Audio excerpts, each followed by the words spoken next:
Confucius was born Kong Qiu on September 28, 551 BC in modern-day Shandong province to Kong Qiu, who was an elder commandant of the local Lu garrison, and his wife Zhengzai. The name Confucius is a Latin form of the Mandarin Chinese Kong Fuzi, which means Master Kong. Kong Qiu, Confucius' father, died when Confucius was just 3 years old, leaving him to be raised solely by his mother. He received his education at schools for commoners where he studied the 6 arts. When he attained the age of 19, he got married to Qiguan, and the next year they had their first child. In later years, they had 2 more daughters. His family was that of the class of Shi, which Confucius was born into. They were the class between the aristocrats and the common people.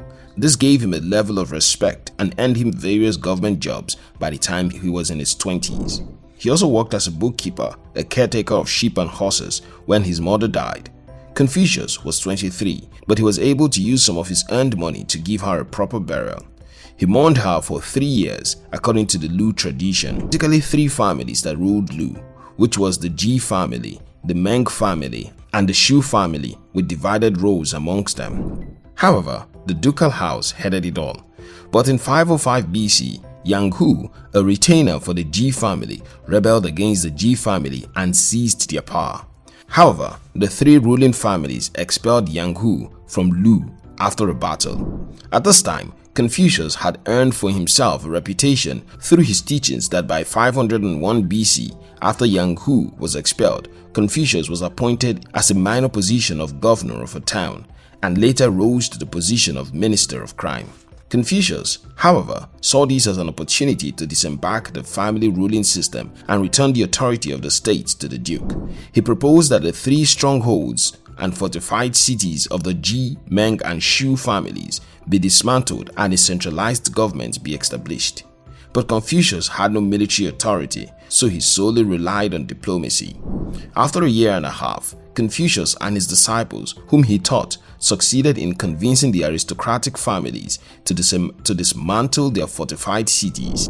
The family heads of the 3 ruling families agreed to the plan, but this was not met well by others who had hopes of ruling Lu through their family lineages. Confucius refused that violent revolution be used. Nevertheless, there was a revolt by Gongshan against the city as he tried to oust the duke, but Zhengzai was able to secure the duke and 3 viscounts at the court. As the revolt heightened and threatened the lives of people of Lu, Confucius ordered 2 officers to lead an assault against the rebels who opposed the idea of one central government. Confucius and his men defeated the revolt, and after, the Ji family, which dominated the Lu state for generations and had also exiled their previous duke, immediately razed the city walls of Bai to the ground. The Shu family also brought down the walls of Hu. Still, the Meng family did not want to see their walls fall. They sought ways to have the idea discarded, but eventually brought down their walls of Cheng. After he attempted to dismantle the paths and fortify city walls of Meng, Ji, and Shu failed, Confucius departed from the state of Lu in 497 BC without resigning. He self-exiled himself and never returned during the reign of Qiguan. Confucius had a political thought that argued that the best government was one that rules through the natural morality of people and not upon using bribery and coercion. He believed if the people be led by laws and uniformity sought to be given them by punishment, they would try to avoid the punishment but have no sense of shame. If they be led by virtue and uniformity sought to be given them by the rules of propriety, they will have the sense of the shame and moreover will become good.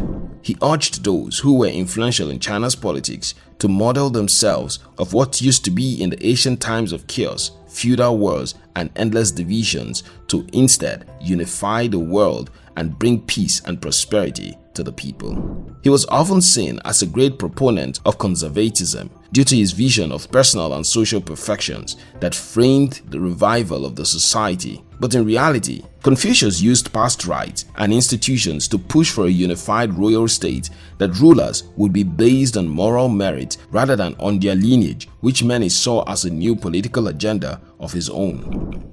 Confucius did not believe in democracy, which was not a practice in ancient China.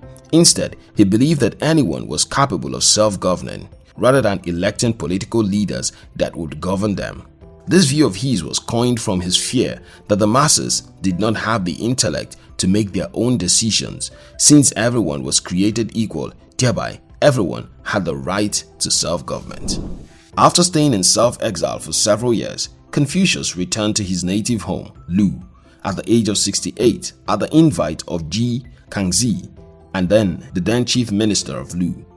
He returned to his teachings and was said to have about 72 to 77 disciples that he transmitted old wisdom into. He taught them a set of texts that he called 5 classics and acted as an advisor on matters of governance and crime to several government officials in the Lu, including Kangxi. He began his teachings at the age of 30. He had over 30,000 students in the course of his life. 70 of those students were considered outstanding, who were among the disciples, an early Confucian community that became the most influential intellectual force in the Warring States period. As a teacher, Confucius never changed the tuition fee for his disciples and those who learned under him.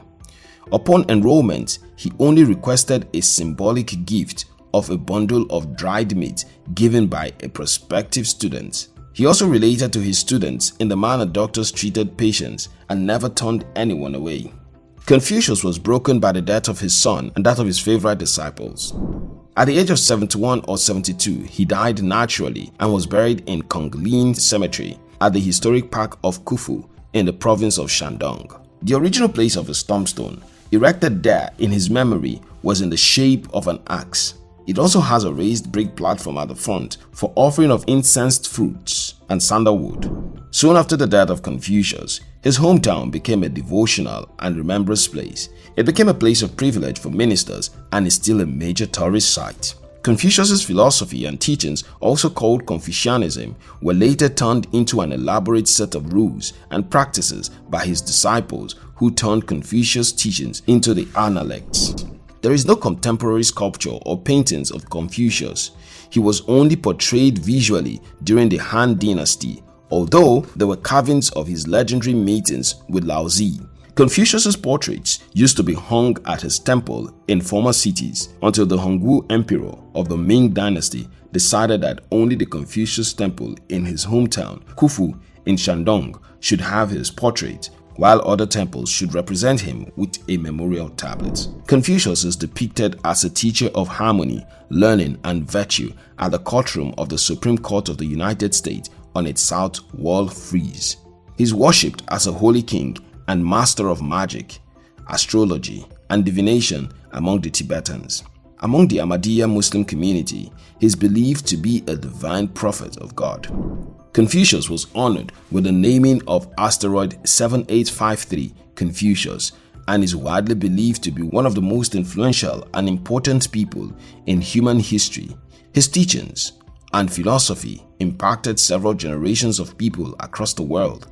Confucius still remains influential today. Thank you very much for watching our videos. We'd appreciate it if you subscribe to our channel and share this video with your friends. We love you.